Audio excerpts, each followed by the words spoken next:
Hello, I'm Brian Tracy. About 25 years ago, I began a lifelong search for the answer to the question, why is it that some people are more successful than others? Why is it that some people earn more money, they have better jobs, they get promoted more rapidly, they live longer, they have better health, they have happier relationships, and yet the great mass of men and women, by their own admission, live lives of quiet desperation? Well, I studied this over and over again. I traveled in over 80 countries on 7 continents. I have learned and spoken 3, 4 different languages. I have spent over 30,000 hours studying, and I've come to a very simple conclusion, that successful people are those who do things differently from unsuccessful people. I've also come to another conclusion, is that you or anybody can be far more successful at life or at anything that you want if you will simply learn how and practice it over and over again until it becomes a habit. Now, no matter what field you're in, no matter what field of endeavor, no matter what work, no matter what activity, there is one thing that all successful people have in common, is that they are good time managers. And the reason they are good time managers is because they recognize that time management is life management. It is personal management. I have never seen an example in the hundreds, thousands of biographies and autobiographies I've studied of successful men and women where the individual has not been well organized and efficient and valued and used their times well. Successful people, winners, use their time well. Losers do not. And in the next 60 minutes, 55 minutes, I am going to give you 21 of the very finest time management ideas ever developed. If you use these ideas systematically, you can increase your personal productivity by 2 or 3 hours a day. You can increase your income. You can increase your rate of promotion. You can increase your life satisfaction. You can even increase the length of time you live. The question is, how badly do you want to learn how to manage your time well? How much effort are you willing to put into it? Because the key to time management is self-discipline. Probably the best way to put it is this, is time management is self-discipline in action, and self-discipline is the key to success. So let's get started right now with these 21 key ideas. The first idea, the most important of all, the core of time management, the axle around which the wheel of life turns, is goals. What are your goals? What is it that you want to be or to have or to do? What is it that you want to accomplish in the next 1, 2, 3, 4, 5 years? The top 3% in every field have goals. The balance of the population have either very vague goals or no goals at all. So the question you have to ask yourself is, who am I? Where am I going? What do I want to accomplish? And there are 3 major areas of goals that you have to think about. The first is your personal and your family goals. These are the reasons why you're alive. What do you want to accomplish for yourself and for your family? Write them down. Define them clearly. The second set of goals that you have to ask is your business, your career, your financial, your material goals. What is it that you want to accomplish in the external world? Where do you want to make your contribution? The third type of goals you have to ask about are your self-development goals. And in my estimation, your ability and your willingness and your tenaciousness in developing yourself is the key to accomplishing everything else. So here's 3 questions that you can ask.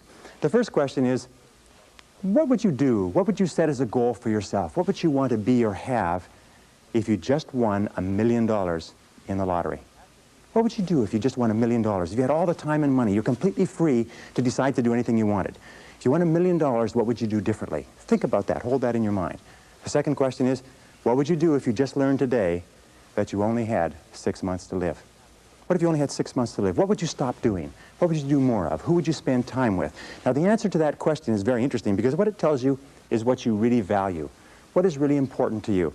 And what we have found is that self-esteem, satisfaction, happiness in life comes from getting your goals and your activities congruent with your values, with your priorities, with what you consider to be really important. Now, here's the third question. The third question is, what one great thing would you dare to dream if you knew you could not fail? If you knew beyond a shadow of a doubt that you could not fail, what one thing would you set as a goal for yourself? Because sometimes answering that question will tell you the one thing that you've been put on this earth to accomplish. One final point with regard to goals is that goals must be in writing. You must write them down, you must rewrite them, you must define them, you must redefine them. The top 1% of successful people in every area have very clear, specific, written goals. And most of them carry their goals around with them. So let's go from goals as the core of success to point number 2, which is organized plans of action. In an interesting study, or a variety of studies that have been done, they've come to the conclusion that organized plans of action are the key to all success. In fact, action without planning is the cause of every failure. Action without planning is the cause of underachievement. Action without planning is the cause of frustration, time wastage, anxiety, stress, and lack of success in life. So organized plans of action are critical. Now, what is an organized plan of action? An organized plan of action is where you take your goal, you take your objective, and you write out every single step that you're going to have to follow in order to accomplish that objective. You write it out and you list all those plans of action, all of those different activities, and you organize them together into a plan that you can then implement on a day-to-day basis.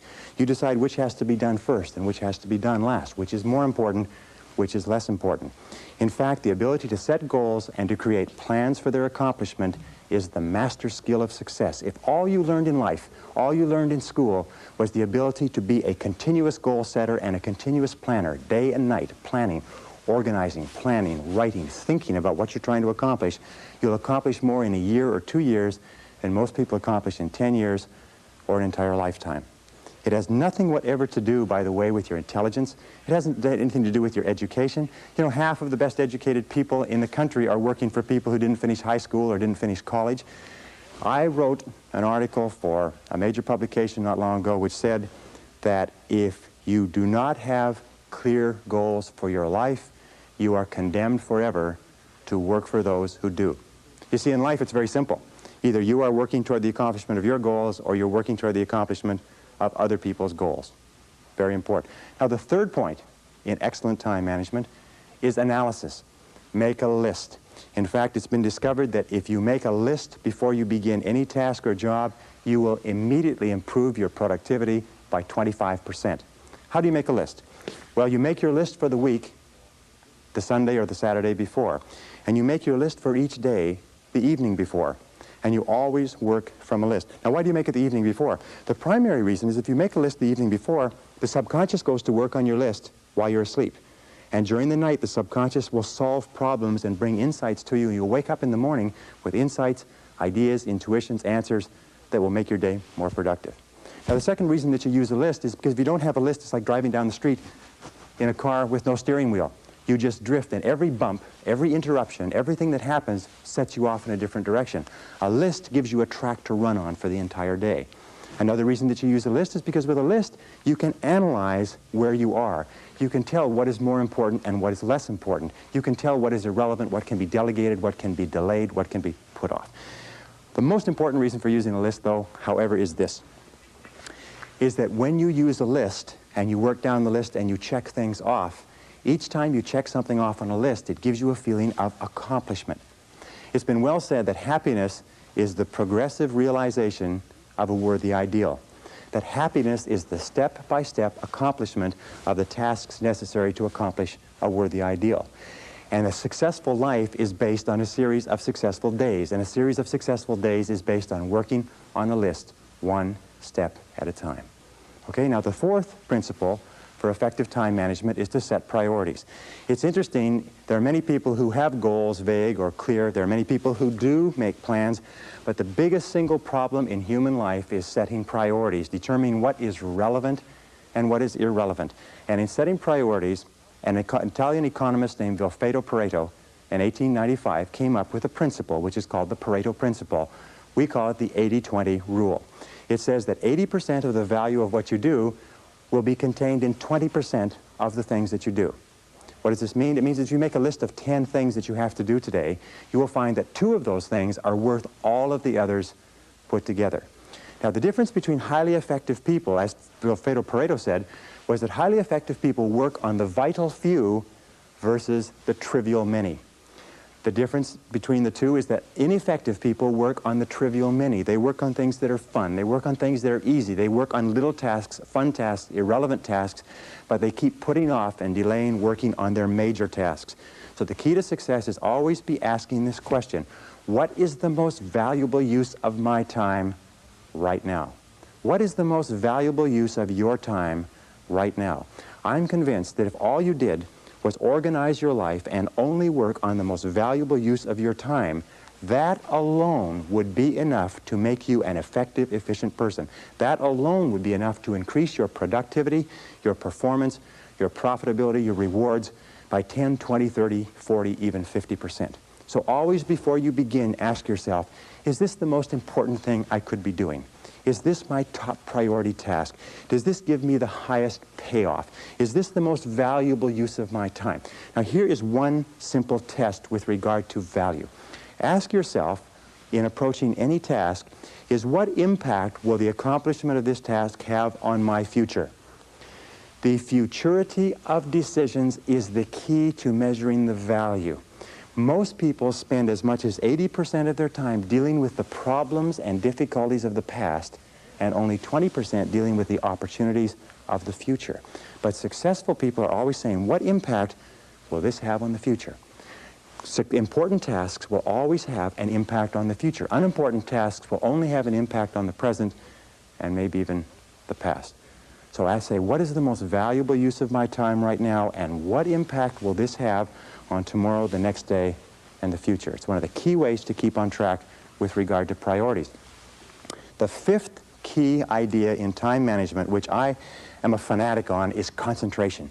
Concentration, concentration. Many people come to me in my seminars and they say, well, I never learned how to concentrate. I can't concentrate. How do I learn to concentrate?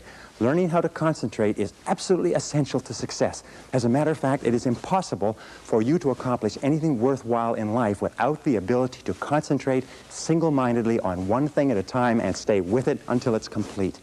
In fact, time and motion studies have shown that if you start a task and you put it down and you come back to it and pick it up and start it and put it down and come back to it and pick it up, that it will take you as much as 500% of the necessary time to do a task than if you picked it up and carried it through. Alec McKenzie, great time management expert. Alec McKenzie calls this single handling. Once you have made a list of what you have to do, organized your goals, determined the highest and most valuable priority, then pick the most important thing and begin working on it and stay with it until it's finished. Now people say, well, if I stay with this task until it's finished, I won't get anything else done. That doesn't matter. If it's the most valuable thing that you have to do, it's the most important thing that you could be working on. Now it's a wonderful thing. When you concentrate and work intensely on an important task, it gives you a feeling of energy and enthusiasm. When you complete an important task, your self-esteem goes up. You feel like a winner. You feel great about yourself. But if you work away on low priority tasks, even if you complete them and do them well, you don't get any bang for the buck. You don't get any excitement or thrill from doing something that's not important. As a matter of fact, most stress, anxiety, frustration in the world of work today comes from working very hard on irrelevant tasks. Benjamin Trigo said, if it's not worth doing, it's not worth doing right. And I think it was Drucker who said, the very worst thing in the world is to do very well what need not be done at all. So concentrate single-mindedly on one task at a time.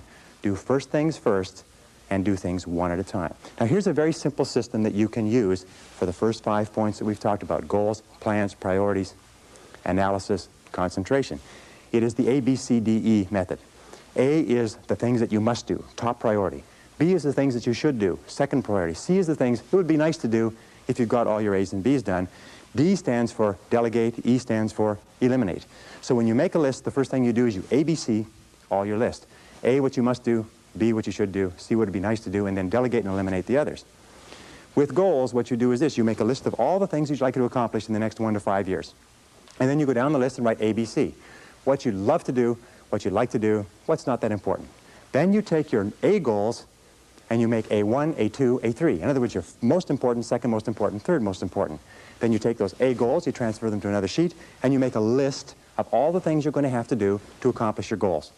Then you ABC the list, and you say, what are the things I have to do, what are the things I should do, what are the things that would be nice to do to accomplish my goals, and then you put those into the goal list, and then you structure and schedule what you're going to do and implement.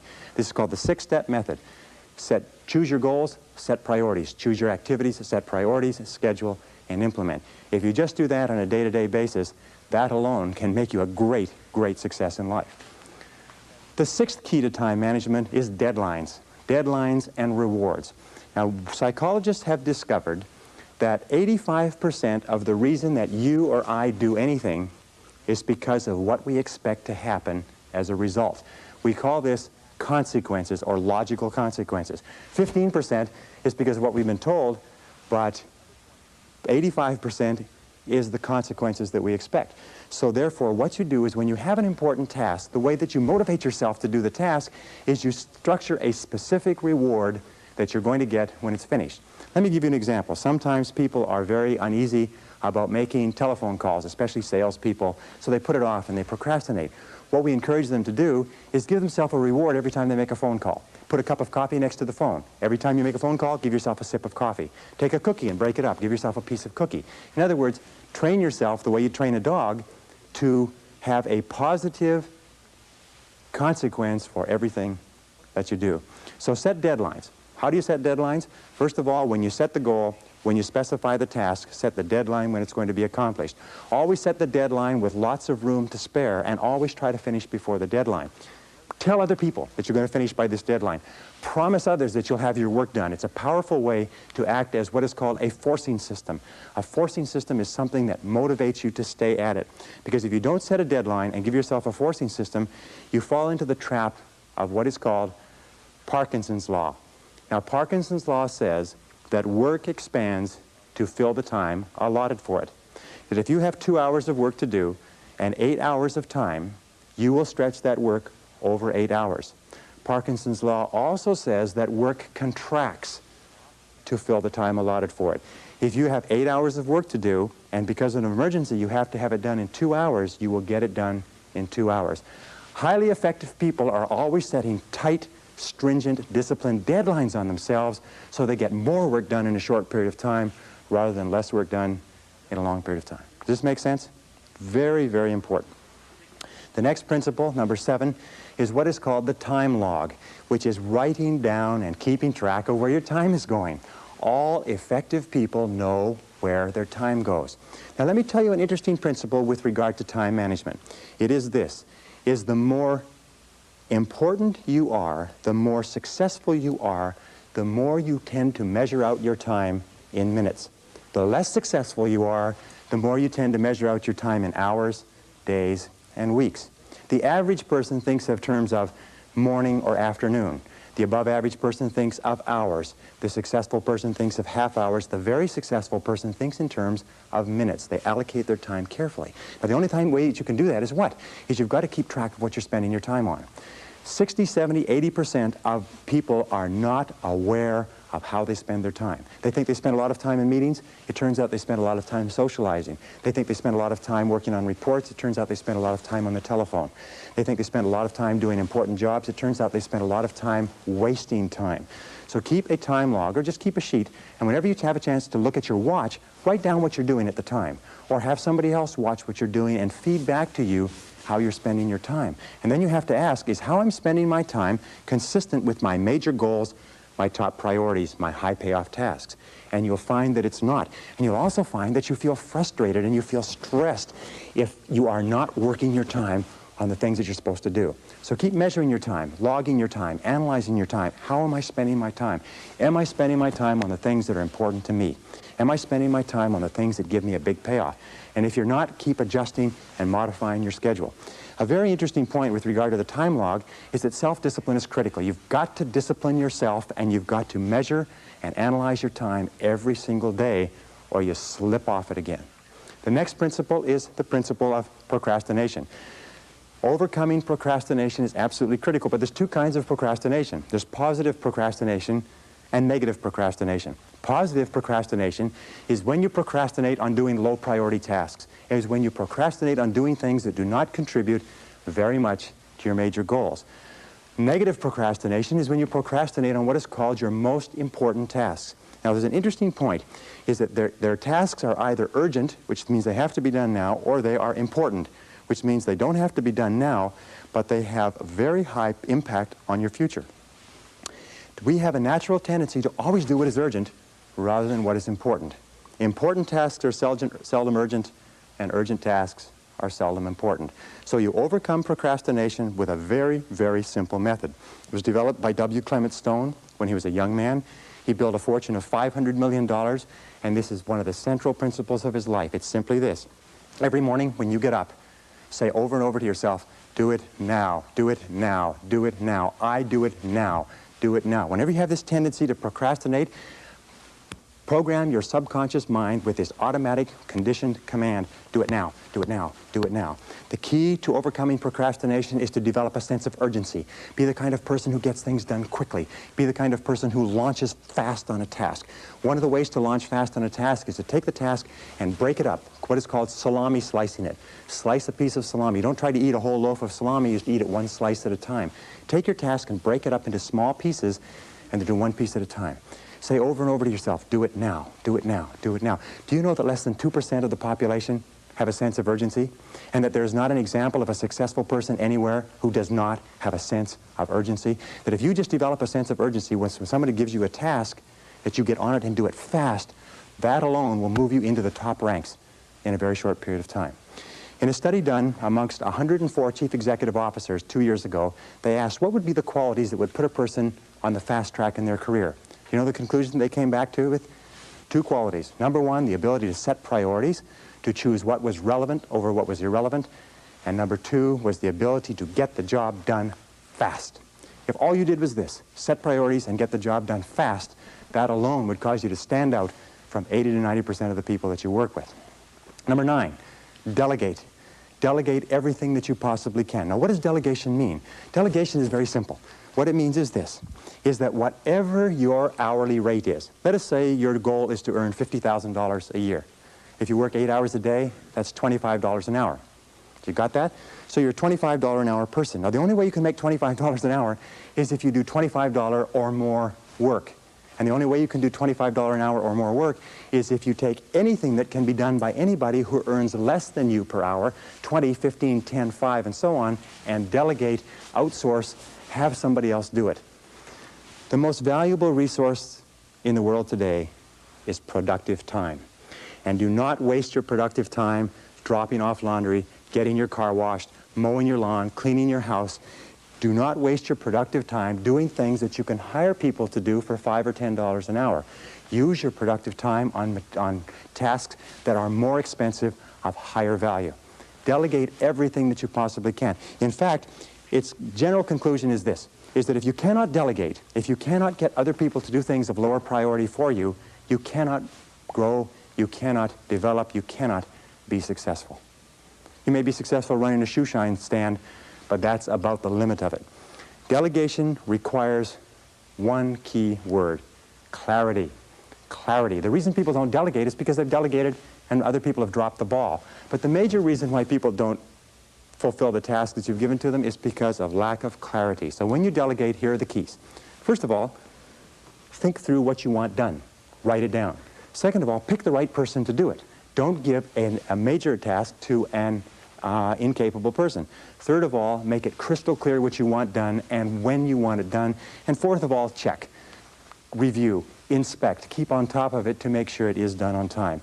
Never assume that anything will be done on time. I read something years ago, a great sign. It said that assumption lies at the root of all foul-ups. Never assume that anybody or anything will be done on time unless you check on it yourself. Okay, the next principle, number 10, is meetings. Meetings are an absolutely essential part of human life. We spend 75% of our time outside of our home and inside our home communicating with other people. It's absolutely essential that we meet. Meetings are very, very productive uses of time, but 50 to 70% of meeting time is wasted. I read a statistic recently that says that the average person spends 3 to 5 years of their life in meetings. The average business person spends 25% of their day in meetings and is wasting more than half of that time. So here are some of the keys to using meetings as an effective business tool. Number 1 is have a purpose for a meeting. Make sure that it's crystal clear at the beginning what the purpose of the meeting is. If you are the person organizing the meeting, when you start the meeting, you say the purpose of this meeting is. And if you are not, when you sit down, you ask the person who is chairing the meeting, what is the purpose of this meeting? You look upon a meeting as an investment. Take the time, the dollar value of the time of each of the people at the table, and look upon it as an investment of that many dollars in time. Best way to save time in meetings is what? Is don't go at all. If you can possibly avoid a meeting, don't go to it. If there's no need for you to be there, get the report on what happened later. Second thing we do when you do go to meetings is make sure that there's an agenda. An agenda is like a list. It's a track to run on. If the chairperson doesn't have a list, offer to put together a list or an agenda for them. Even if you just write it out and photocopy it, it's better than no list at all. Deal with the most important items first. When you have finished your contribution, ask if you can be excused, and start and stop the meeting on time. Now, what's the biggest time waster in meetings? In my estimation, it's two things.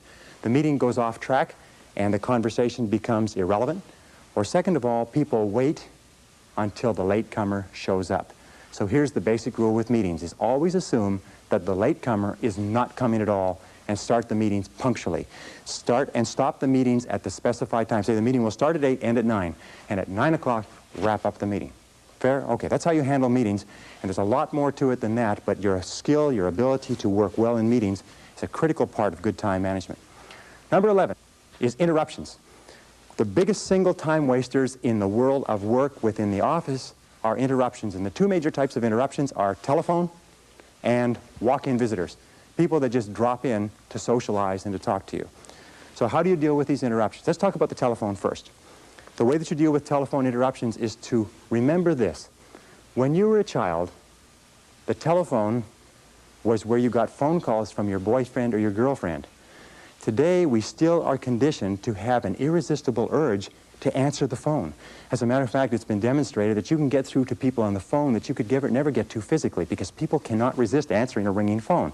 You have to discipline yourself to remember that if it's important enough, they'll phone back. So here's some of the things you do with telephone calls. First of all, have your calls held. Tell somebody you're going to be in a meeting, you're going to be working, and have all your calls held for 2 or 3 hours, and then phone back all at once. Second of all, with regard to interruptions, if you don't have somebody to hold your calls, do what I do when I work at home. I unplug the telephone. Now people say, well, what if it's important? If it's important, they'll call you back.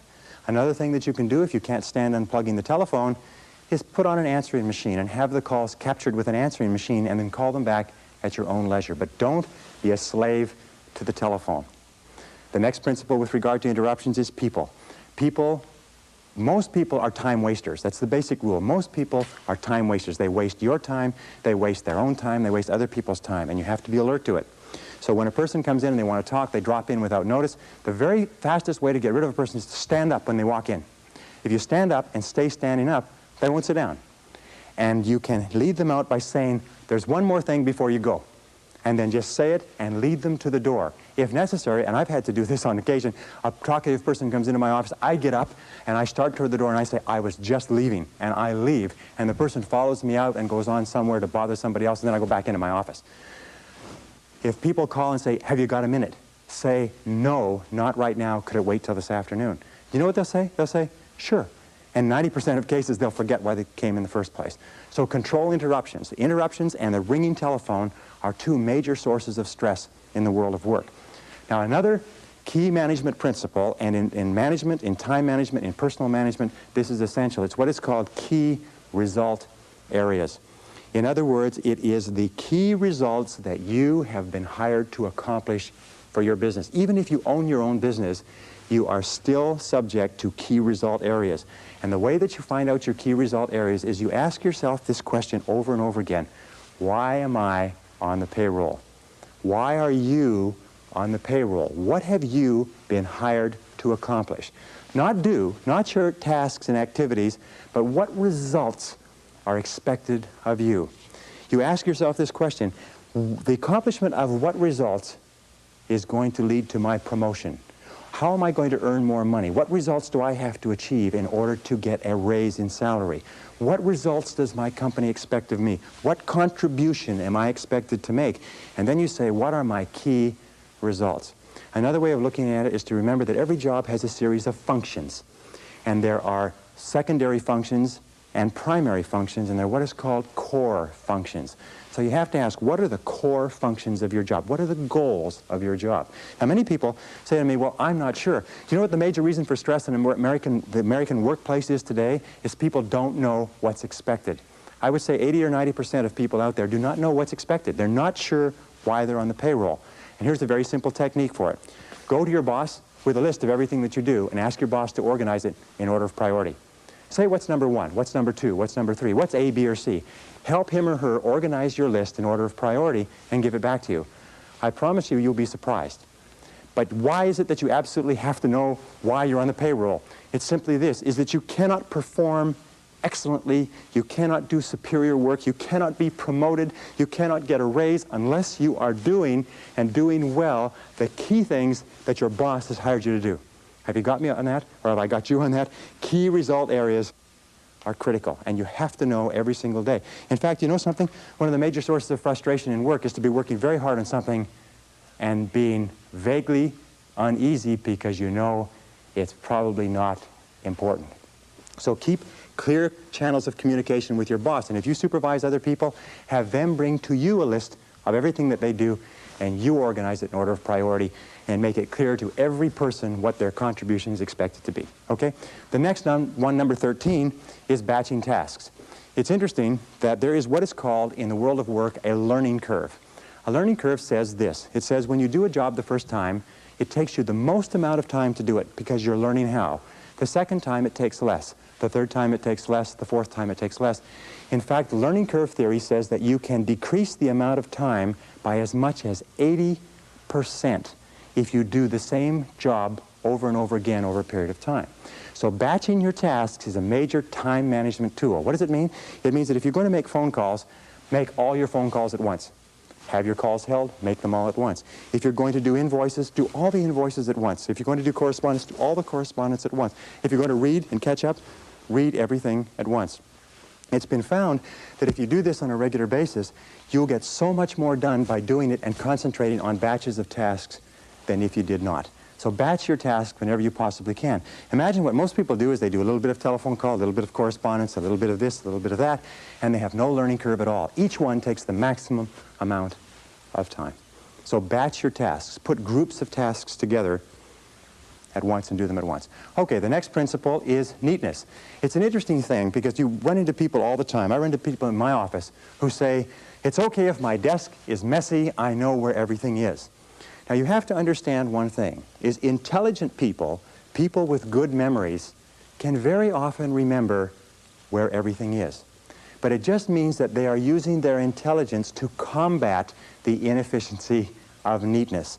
Every single study that has been done says this, that if you will just clean up your work environment so it is completely neat and everything is off of your desk or your workplace except the one thing you're working on, that will increase your productivity by 20 to 40%.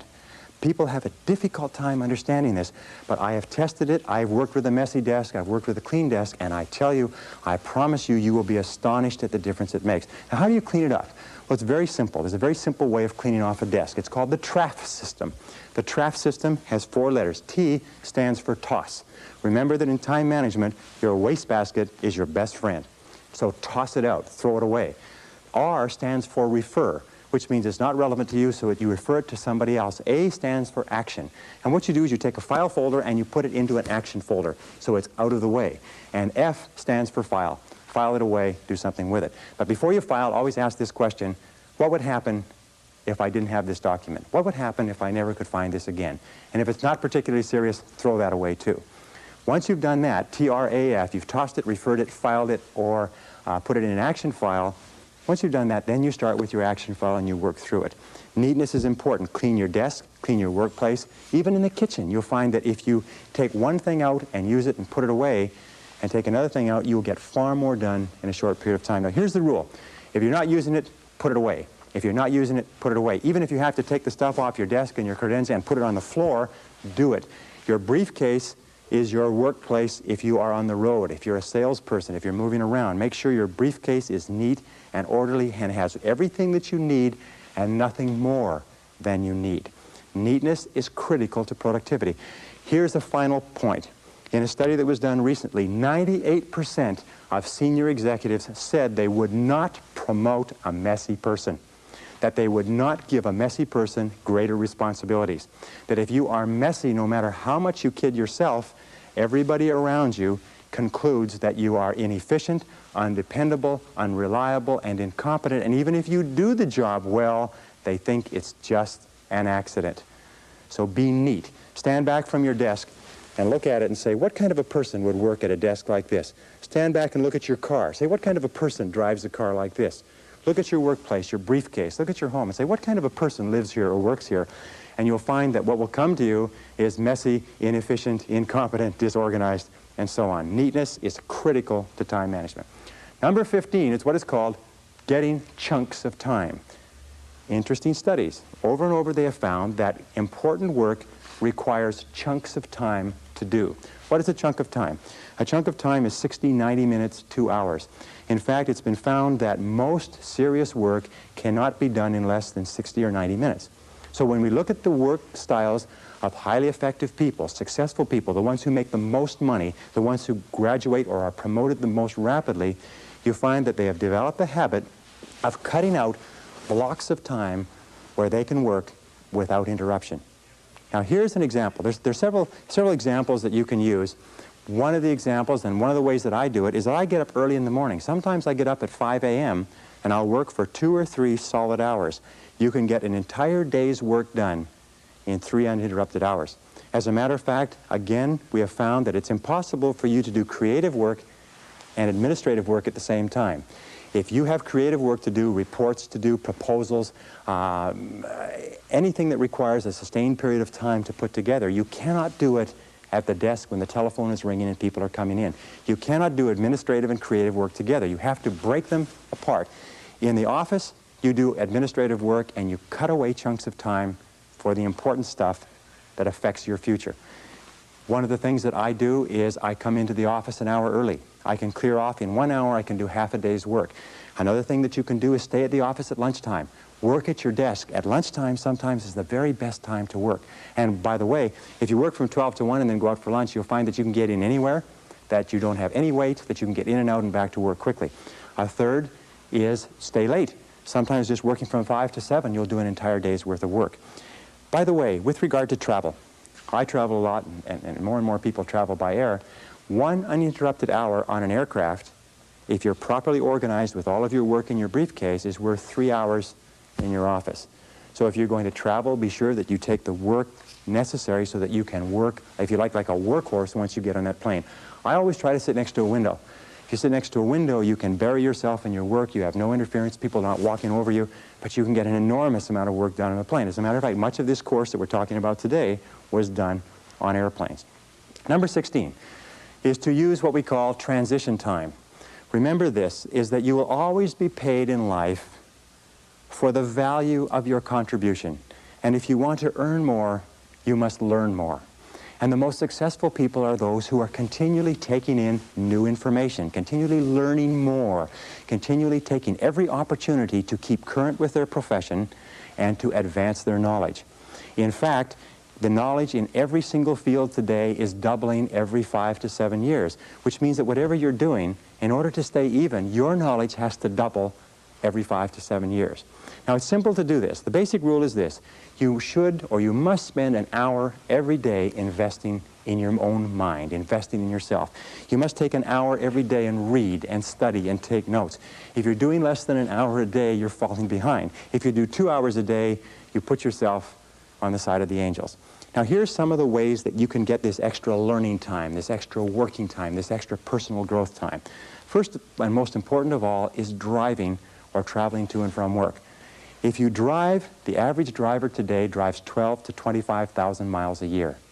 That's the equivalent of 500 to 1,000 hours a year. And of course, if you're on the Los Angeles freeways, it's about 1,500 hours to 2,000. But that is the equivalent of 12 to 25 40-hour work weeks. That's the equivalent of 3 to 6 months of work weeks. That's 1 to 2 university semesters. You know, the average person, of course, is not you, because the people who watch videotapes like this are usually the cream in any organization or any society. But the average person sits there and listens to the radio all the time. You can become one of the best educated people in your profession simply by listening to audio cassettes, going to and from work, or to and from errands. Now, another very important part of transition time is coffee breaks. You know, the average person takes 2 coffee breaks a day, 20 minutes each, 40 minutes a day. 40 minutes a day times 5 days a week is 200 minutes. 200 minutes times 50 weeks a year is 10,000 minutes. 10,000 minutes is 166 hours. 166 hours is over 4 full 40-hour weeks.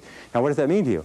It means that if you just decide that you're going to read on a particular subject at your coffee breaks for the next year, you will be an expert on that subject before the year is out. Just when you sit down with coffee, make sure that you have something to read, whether it's time management or goal setting or personal communications or your profession. If you wanted to be an outstanding salesperson, if you just read on your coffee breaks 20 minutes in the morning, 20 minutes in the afternoon and applied what you learned, you could double your income in less than a year. And most people sit there in their coffee breaks and they read the sports page and they don't realize that their life is passing them by. Well, another key element of transition time is lunch times. The average person takes an hour a day. An hour a day times 250 working days a year is 250 hours. 250 hours is 6 full weeks of time that you spend eating lunch. If you just read at your lunchtime and something that will help you grow and advance in your career, if you did nothing but coffee breaks and lunchtime, you'd become one of the best educated people in society within 3 to 5 years. And you know what the average person does? They waste this time. Another important part of transition time, by the way, if you read magazines, instead of carrying magazines, what you do is you read a magazine, tear out all the articles, put it in a file. And whenever you're traveling, keep that file with you. You're sitting waiting for something, you're waiting in a waiting room, you're taking a trip, you have appointments that are canceled, just pull out your file and keep current. Remember, keep taking in more information. Use those, what are called gifts of time. These are gifts of time that are given to us by God, and we can do anything we want with them. But high-performing human beings use those gifts of time as though they were precious, and low-performing human beings do not. Which do you want to be? Okay, the next is what we call telephone. You know, the telephone is interesting. Telephone is an essential part of our lives, but as we said a little bit earlier, we are conditioned from our teenage years to look upon the telephone as a social tool. It's something that we look forward to getting onto because we associate it with romance and fun and communications with people that are important to us. As adults, however, we have to change our thinking 180 degrees. We have to realize that the telephone is a business tool. The telephone is a business tool. It's like a computer, it's like a typewriter, it's like a photocopier. It may have other uses, but it's a business tool. So here's the rule with using the telephone. Get on and get off fast. See how fast you can get on and off the phone. Control your telephone calls, as we said before. Let other people, let your telephone calls get batched so that you can call them back and you control the calls. Call back at their lunch times. Call back at the end of the day. Call back so you control the time. Now, when somebody calls you and you take the call, here's the key question. Always ask, what can I do for you? They'll always have a tendency to say, hi, how you doing? How's things going? How's the weather out there? You say, fine, what can I do for you? And get straight to the point of the phone call. Another thing that you can say is, how can I help you? And make it very, very clear that this is a business call. If you are going to be making phone calls, look upon a phone call as a meeting by wire. And what you do is you make an agenda for the meeting. What many people do, if you talk to people all the time, keep a file on that person. And when you think of calling that person, take out the file and work on your agenda. Go down the agenda. When you completed the agenda, you say, thank you very much. I'll let you go now. I know you're busy. And hang up the phone. What do you do with talkative people? Talkative people, you say, excuse me, I've got another call coming. I've got to run. If that doesn't work, you say, my boss is calling me. If that doesn't work, hang up the phone in the middle of the conversation as though the phone line has been cut off. The person probably won't even pay any attention to it because they're so used to being cut off by other people. Remember this, is that people are time wasters, and the great majority of people have no goals, they have no priorities, they have no plans, they have no concern about becoming successful, and they think that you're the same. They think because their time isn't worth anything, that your time isn't worth anything also. So be very alert to that. By the way, one final point. When you have telephone meetings, keep good notes. I heard a very smart man say that the power is on the side of the person with the best notes. I have lost thousands of dollars because I have agreed to something on the telephone. I have not documented it. The person has come back to me and said, you agreed to something else, and they had it written down in their files, and I couldn't argue. So when you're on the telephone, write. One final point is always have a pen, always have a pencil, always have a pad. Never pick up the telephone without a pen in your hand. The most incredible thing I hear over and over again is when I call people and I try to leave a message, their voice drops and they say, oh, just a minute, I'll go and see if I can find a pencil. And the phone goes clunk and the person goes away and they come back and they say, oh, geez, this pen won't work, just a minute, and the phone goes clunk and they go away again. If a person ever answers the phone without a pen in their hand, you know this person is going nowhere in life. It's as simple as that. My own personal opinion, of course. The next key is punctuality. One of the most important things you can get in terms of reputation is a reputation for being punctual. which means being on time. My friend Joel Weldon says it very well. He says, if you're not early, you're late. That there is only one-minute period in any appointment when you're exactly on time. And so if you aren't there early, you're there late. Less than 5% of people in America are punctual. Less than 5% of the population is punctual. And those people stand out. As a matter of fact, if you want to stand out from the average person, all you have to do is develop a reputation for punctuality. Pretty soon people say, boy, he or she sure is punctual. He or she sure is punctual. Now let me tell you something about punctual people. If you ask a person, what do you think about so-and-so who is very punctual? They will say, I think this person is more competent, more reliable, more dependable, more intelligent, more valuable, and more likely to be promoted and given greater responsibilities than the person who is late all the time. The person who is late all the time is considered unreliable, sloppy, undisciplined, a poor time manager, and not capable of greater responsibilities. Why is it that people are not punctual? Two reasons. One is they don't realize how important it is. It never occurs to them that when you are late for an appointment, you are insulting the person who has agreed to see you at that time. If you are in sales and you're late for appointments, you can forget it. I had an interview with a person the other day who I was hiring for a very expensive position. She showed up to an appointment 15 minutes late. A person who comes 15 minutes late to the first appointment, the basic rule is this, is never hire a person who comes late to an interview. A person who comes late to an interview is sending you a flash. It's a signal that this person is unreliable, incompetent, undependable, and if you let them get away with it, you're in for trouble. Anyway, I'm just passing on that. Punctuality, coming back to that. Lombardi, Vince Lombardi of the Green Bay Packers, had what he called Lombardi time, which meant 15 minutes early. If he said to his team, be here Lombardi time, that meant be there 15 minutes early.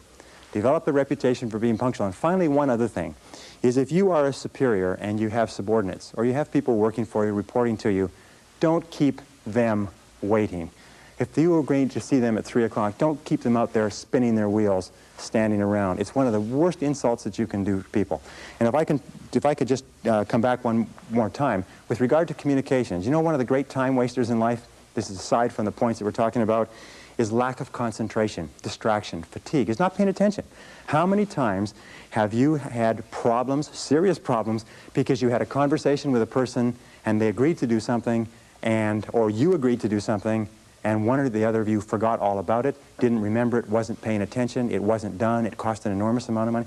How often does that happen to you? Paying very close attention is a powerful time management tool. If somebody comes in to see you, cut off all phone calls, close the door, clear your desk, and concentrate single-mindedly on a person.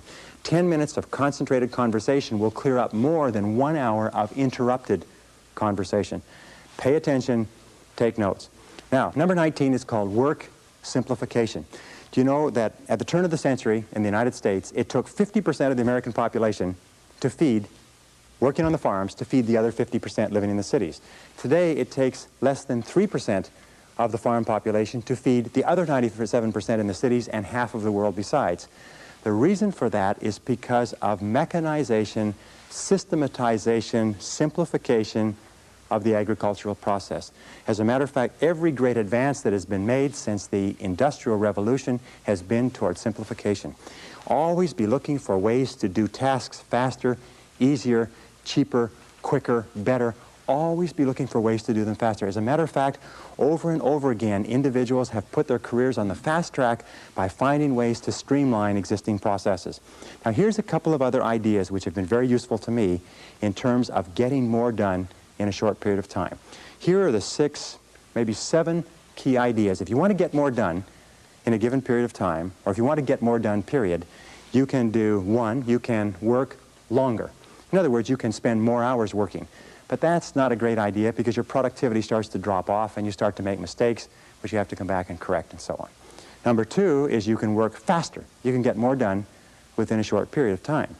Number 3 is you can do fewer things but do more important things, do higher payoff tasks in the same period of time to increase your productivity. Number 4 is you can do things that you are better at. One of the qualities of leaders is that leaders, exceptional people, are always concentrating their time on doing what they do best. So ask yourself, what is it that I'm the best at? What is it that I do the easiest? You can sometimes dramatically increase your productivity simply by concentrating on where you're good. Another thing that you can do is make fewer mistakes. You know, there's an old saying that there's never enough time to do it right, but there's always enough time to do it over. If you make fewer mistakes, you will get far more done within a certain time, within that time period. And the last thing, which many people miss, is do things together. Teamwork. Putting a group of people together to work on a complex project can sometimes get the project done in 2 hours, whereas it would take another individual 8 or 9 or 10 hours. So do things together. Work as teams with other people. Those are the keys. But work simplification means always finding faster, easier, newer, quicker, cheaper, more efficient ways to do what you're doing. Number 20 is the magic word. The magic word in time management is no. Learn to say no to activities, tasks, responsibilities, and obligations that do not contribute to the most important goals that you have set for yourself. The word no is magic, and the place and the time to use the word no is early and often. It's like the wastebasket. Wastebasket is your best friend when you're sorting the mail. You know, the average person spends 8 months of their life sorting junk mail, reading through junk mail. Absolutely phenomenal, recent study. It's incredible how much of your life is taken up by people who ask you to do things and you do it because of a sense of obligation. Let me tell you, as I said to you before, most people do not value their time, so they don't value yours. Now, how do you deal with a person who you know, who you like, who you respect, who asks you to do something? Very simple. When they ask you to do something or work on a committee or take on a project, ask, especially if you have, and it's not if you're boss, but especially if you have control, is say, let me think about it and get back to you. There's an old saying that delay is the cruelest form of denial. If they press you for a decision, say, I cannot make a decision now, I have to think about it. And after you've thought about it for 24 hours, call them back and say, I've thought about it, I simply don't have the time. But thank you very much for thinking about me, and get on with the rest of your life. You know what Nancy Reagan says? Nancy Reagan says, just say no. Now, in time management, the word no is one of the most powerful of all words. It'll save you hours, weeks, months of working on projects that contribute nothing to your goals. And finally, number 21 is balance. In all of time management, you have to ask this question, is what is the purpose of managing your time well? What is the purpose of getting an extra 2 or 3 hours a day? And the purpose is to enhance and improve the quality of your life. And the most important things in a person's life are their health, their peace of mind, and your relationships. In fact, the quality of your relationships is the true measure of your quality of life. So take time to invest time in your relationships. Spend time with the people who are close to you, your spouse, your loved ones, your parents, your children. Take time, because that's what life is. Life is managing your time so that you can do the things that are most important to you. We start off in life thinking, boy, if I'm really successful at my job, then I'll be able to do all of these things for myself and my family. And what happens is we lose sight of that goal and we become totally preoccupied with the job to the exclusion of the family. Do you know how much time the average working parent spends talking to their child in America today? 30 seconds per day. Do you know how much time the average couple spends talking together? Intimate communication? 4 minutes, according to the recent research. Very, very important. If you want to be successful in life, you've got to be sure what your priorities and values are, and your highest value must be the people that you love and the people who love you. They must be your help. They must be your energy. They must be your peace of mind. They must be your emotional and spiritual development. They must be the completion of you as a human being. So when you are using all these time management techniques, remember that the purpose of using these time management techniques is to enhance the overall quality of your life. Ask again, what would you do if you only had 6 months to live? What would you do if you only had 6 months to live? Who would you spend your time with? Where would you go? What would you want to do? What would be important? What would be unimportant? If you ask that question over and over again, you'll have a tendency to keep your life in balance. Everything in moderation. Now, if I could just summarize by saying 2 or 3 quick things. The essence of success in time management is goals. The key to goals is to write them down and to make organized plans for their accomplishment. The key to those organized plans is to set priorities and determine what is more important and what is less important. And always concentrate on the most valuable use of your time. The key to concentrating on the most valuable use of your time is to stay at the task until it's finished. Persevere without distraction or diversion. Keep at it. Hammer, hammer, hammer until your most important tasks are finished. And finally, develop that sense of urgency. Do it fast. Do it now. Fast tempo is essential to success. Fast tempo goes hand in hand with energy, with happiness, with enthusiasm, with self-esteem. So make crystal clear what you want to do, make crystal clear the steps, and start working on those steps and do something every day to move you toward the most important goals of your life. And if you do that, you will be an excellent time manager, an excellent personal manager, an excellent life manager. You will have a great, great life. Thank you very much.